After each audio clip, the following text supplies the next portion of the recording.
Wida Ningsih, mantan istri kepala desa di Kabupaten Brebes, Jawa Tengah syok setelah mengetahui dirinya direkam saat ganti baju oleh R, seorang pengusaha pom mini. Perekaman video yang dialami Ida sapaan Wida Ningsih diduga dilakukan saat terduga pelaku yang juga tetangga kampung di Brebes ini sedang main ke kontrakannya di wilayah Jakarta Barat. Ida menemukan 4 potongan video di HP terduga pelaku yang memperlihatkan dirinya tengah berganti pakaian usai mandi dan melaksanakan sholat. Tidak terima dengan tindakan tidak senonoh yang dilakukan terduga pelaku, Ida pun mengambil langkah dengan menggandeng kantor hukum Andi Tatang Supriyadi. Oke, hari ini saya bersama dengan klien akan melakukan pelaporan atas dugaan Undang-Undang ITE yang dilakukan oleh saudara R, yang mana ancaman hukumannya adalah 6 tahun penjara dan denda 1 miliar.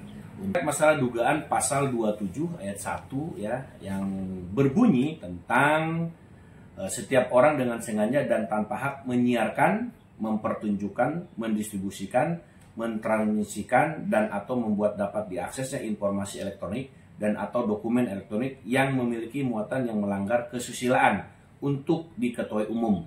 Nah, ini tentang kesusilaannya ya, berkaitan dengan dugaan yang dilakukan oleh saudara R ini.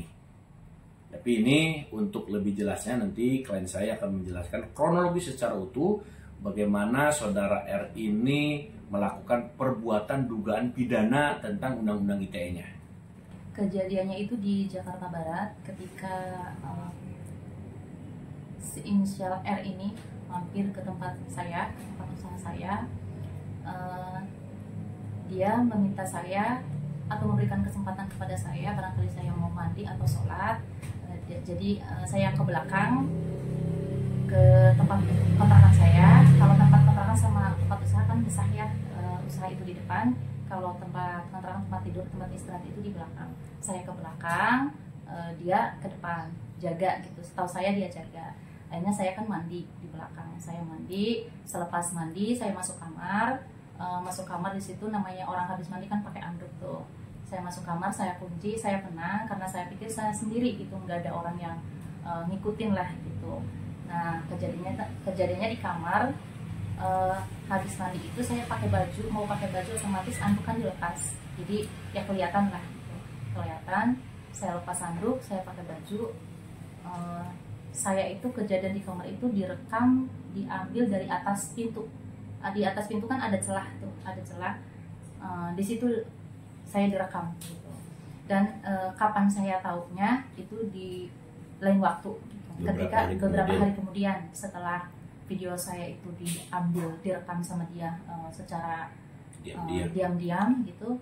Dan ada suatu waktu ketika kita percakapan, ada obrolan antara saya sama dia itu, obrolan itu direkam gitu. Direkam. Saya kok ngerasa aneh gitu, kok percakapan ini direkam. Nah, di situ saya akhirnya punya, kok ini aneh, percakapan kayak gini aja direkam gitu. Jangan-jangan ada banyak rekaman yang lain-lain nih gitu. Akhirnya di situ saya ambil paksa handphone dia, dan kebetulan itu kan di galerinya, HP-nya juga dia kunci gitu. Saya paksa dia untuk buka galerinya, dia buka sama pakai kunci yang biasa dia pakai, kebuka lah gitu. Dan ternyata bukan cuma rekaman yang baru saja dia ambil gitu, ternyata ada video itu juga. Itu di situ saya tahunya. Jadi antara pengambilan video sama ketahuannya itu beda hari, beda waktu gitu. Jadi saya di situ kaget gitu. Saya kaget ya, namanya orang gimana gitu, lihat video sendiri gitu diambil sama orang diam-diam, ya saya marah di situ gitu. Saya marah, ya kejadiannya seperti itu dan saya nggak terima gitu. Saya mau tuntut keadilan gitu. Saya tidak mau harga diri saya diinjak-injak, dihina gitu. Saya nggak mau, pokoknya saya mau ini harus tuntas gitu. Saya mau keadilan. Sama pelaku itu kita memang sama-sama orang Brebes, dan kita sama-sama memang usaha pom bensin mini. Gitu.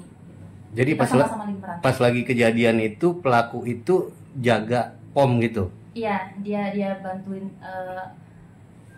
ininya ya, ke sayanya biar apa namanya tuh, biar saya, mungkin dia juga biar punya kesempatan untuk ngambil, mungkin ya dugaannya ya, ngasih kesempatan ke saya untuk ke belakang, jadi dia bilangnya saya yang jagain gitu. Jadi saya sholat, saya mandi, saya ya waktu itulah dia ngambil gitu. Ditemukan berapa video Mbak di HP-nya itu? Ada 4 jeda, ada 4 video. Tapi dalam satu rangkaian itu? Iya. Ada upaya langkah hukum Mbak untuk pelaku? Iya. Saya serahkan ke pengacara saya untuk kelanjutannya seperti apa. Tentunya langkah hukum kita akan pertama ya, kita akan melakukan somasi dulu ya.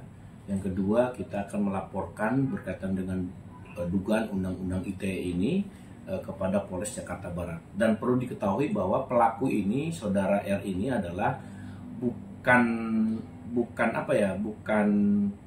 penjaga ya, bukan penjaga pom bensin mini, tetapi dia ini adalah memang pengusaha di pom bensin mini, ini pengusaha. Ada beberapa tempat ya. Jadi memang dia keliling. Jadi dia nggak stay di situ, dia keliling. Pas kebetulan hari kejadian itu memang pas ada di lokasi klien saya. Nah, upaya hukum tentu kita akan melakukan pelaporan. Kenapa? Ini menyangkut masalah harga diri ya. Karena kita tidak tahu bahwa video ini apakah sudah disebar atau belum ya. Karena videonya kalau dari bukti yang kita terima ya layaknya seorang setelah mandi mau ganti pakaian, ya kan itu. Dikhawatirkan oleh klien saya bahwa ini video ini sudah disebarluaskan karena percakapan dan video-video yang lain juga direkam oleh si terduga ini. Nah, terduga pelaku dengan korban saling kenal awalnya juga ya, dan sama-sama dari Brebes, Jawa Tengah ya. Kebetulan klien ini adalah mantan istri kepala desa di wilayah Brebes, Jawa Tengah, sehingga tentunya banyak yang mengenal ya, banyak yang tahu siapa beliau. Jangan sampai nanti ada video-video yang didapatkan seolah-olah video ini memang ada kesengajaan yang memang disebarluaskan. Jadi tentu ada upaya hukum kita untuk melaporkan kepada Polres Jakarta Barat. Itu langkah hukum kita seperti itu. Dan saya berharap bahwa proses ini segera ditindaklanjuti setelah kita melakukan pelaporan ya, agar supaya klien saya mendapatkan keadilan terkait masalah dugaan undang-undang ITE. Begitu.